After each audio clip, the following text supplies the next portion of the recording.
नमस्कार दोस्तों, आपका अपना चैनल आकाश ईटीपी में हार्दिक स्वागत करता हूं।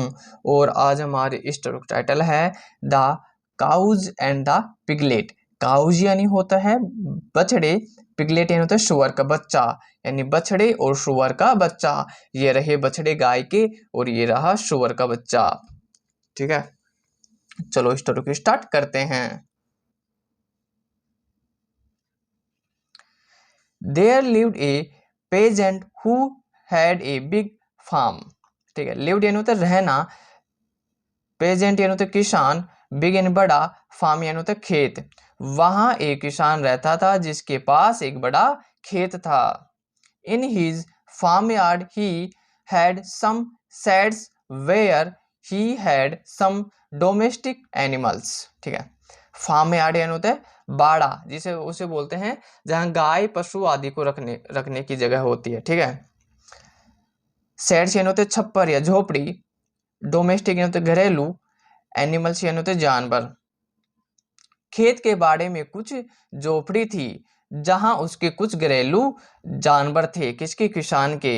There were 2 cows and a piglet in the lot. ठीक है, काउज यानी होते बछड़े, पिगलेट यानी होता है सुअर का बच्चा, लोट यानी झुंड। उस झुंड में 2 बछड़े और एक सुअर का बच्चा था। The peasant used to feed the piglet with very healthy food. ठीक है, फीड यानी होता है खिलाना, पिगलेट यानी सुअर का बच्चा, हेल्दी यानी होता है स्वस्थ, फूड यानी तो भोजन। किसान सुअर के बच्चे को बहुत स्वस्थ भोजन खिलाता था। ही let the cows graze by themselves। He did not much bother about feeding them। ठीक, ग्रेज यानी होता है चढ़ना, बोदर यानी होता है परेशान, फीडिंग यानी होता है खिलाना। ठीक है, उसने बछड़ों को अपने आप चढ़ने दिया और उनसे खिलाने की ज्यादा चिंता नहीं थी। बछड़े को खिलाने की ज्यादा चिंता नहीं थी। किसे? किसान को। Once in a while he fed them with some hay and grass। Fed यानी तो खिलाना। ठीक है, हे यानी तो घास, ग्रास यानी तो घास ही होता है। ठीक है, कभी कभी वह उन्हें घास और घास खिलाता था, यानी कभी कभी तो उन्हें घास ही घास खिलाता था किन्हें? बछड़ों को। The younger calf was very sad about the partiality of the peasant. Younger यानी होता है जवान या छोटा। ठीक है, काफ यानी होता है बछड़ा, वेरी यानी तो बहुत, सैड यानी तो उदास, पार्शियलिटी यानी होता है भेदभाव। छोटा बछड़ा किसान के भेदभाव से बहुत दुखी था कि किसान उसे भेदभाव करता था कि यानी सुअर के बच्चे को तो अच्छा अच्छा भोजन और हल्दी स्वस्थ भोजन खिलाता था। ठीक है, और बछड़े को कोई भोजन ही नहीं खिलाता था। He complained with the elder calf। Complaint यानी होता है शिकायत करना, एल्डर यानी होता है बड़ा, काफ यानी बछड़े। ठीक है, उसने बड़े बछड़े को शिकायत की। क्या शिकायत की?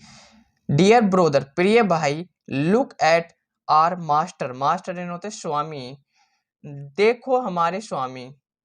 He always feeds the piglet with very healthy food and leaves us to search for our food। ठीक है, ऑलवेज यानी होता है हमेशा, फीड्स यानी होता है खिलाना, पिगलेट यानी होता है सुअर का बच्चा, वेरी हेल्दी यानी होता है बहुत स्वस्थ। ठीक है, फूड यानी भोजन, लिव्स यानी होता है छोड़ना। ठीक है, सर्च यानी होता है तलाश करना, फूड यानी भोजन। वह सुअर के बच्चे को तो हमेशा बहुत स्वस्थ भोजन खिलाता है और हमें अपना भोजन खोजने के लिए छोड़ देता है। The elder calf consoled his younger brother। ठीक है, कंसल्ट का मतलब होता है या समझाया, यंगर यानी होता है छोटा, ब्रोदर यानी भाई। उसने छोटे भाई को समझाया। क्या समझाया? ओ डोंट वेरी, यानी ओ चिंता मत करो, लिटिल ब्रोदर छोटा भाई। There is always a reason for everybody's action। ठीक है। रीजन ये होता है कारण, एवरीबॉडी यानी होता है सभी, एक्शन ये होता है कार्रवाई, ठीक है। हर किसी के कार्य का हमेशा एक कारण होता है। People always grow piglets so that they can have a nice meal one day, ठीक है। मील यानी होता है भोजन, वन डे यानी एक दिन, पीपल यानी होता है लोग। लोग हमेशा सुअर के बच्चे को पालते हैं ताकि उन्हें एक दिन अच्छा भोजन मिल सके, क्योंकि जो सुअर का मांस होता है उसे उससे, ठीक है, ताकि उन्हें अच्छा भोजन मिल सके।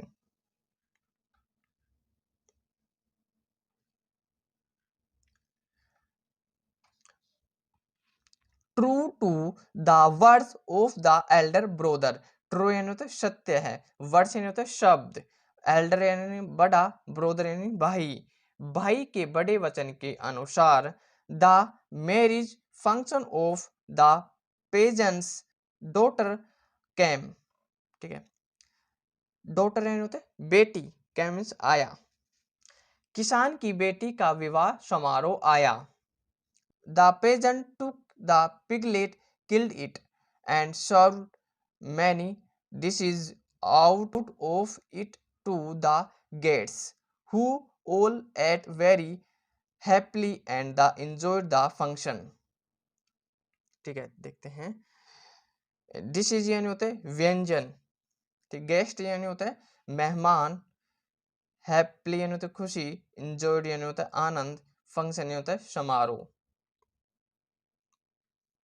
किसान ने सुअर के बच्चे को ले लिया और उसे मार डाला। मेहमानों को उसमें से कई व्यंजन परोसे, उन्होंने सभी ने बहुत खुशी से खाया और समारोह का आनंद लिया। जो उसका विवाह था, किसका, किसान की बेटी का विवाह था, तो आराम से सबका आनंद लिया और खाया। चलो देखते हैं नीचे, यहाँ उसे खुशी मिलेगी किसी बछड़े को। Now the younger calf was happy that the were alive, ठीक है। यंगर यानी होता है छोटा, काफ यानी बछड़ा, हैप्पी यानी खुश, अलाइव यानी होता है जीवित। अब छोटा बछड़ा खुश खुश था कि वह जीवित है, क्योंकि बड़े बछड़े ने छोटे बछड़े को समझाया था कि हर कार्य के पीछे कुछ ना कुछ रीजन होता है। रीजन था कि अच्छा भोजन खिलाने का रीजन था कि उससे अच्छा मांस मिलेगा, हम खाएंगे ऐसे। कौन कौन नॉन वेज है और कौन कौन वेज है, कमेंट में जरूर बताना। चलो इसका मोरल और देखते हैं। Never envy without knowing the ends, ठीक है। एनवी यानी होता है ईर्ष्या, नोविंग यानी होता है जानना, एंड यानी होता है समाप्त होता है, ठीक है। कभी भी अंत जाने बिना ईर्ष्या ना करें। कैसी लगे छोटी सी स्टोरी? अगर थोड़ी भी पसंद आए तो चैनल को लाइक शेयर एंड सब्सक्राइब जरूर करें। आपका दिन शुभ हो। Thank you.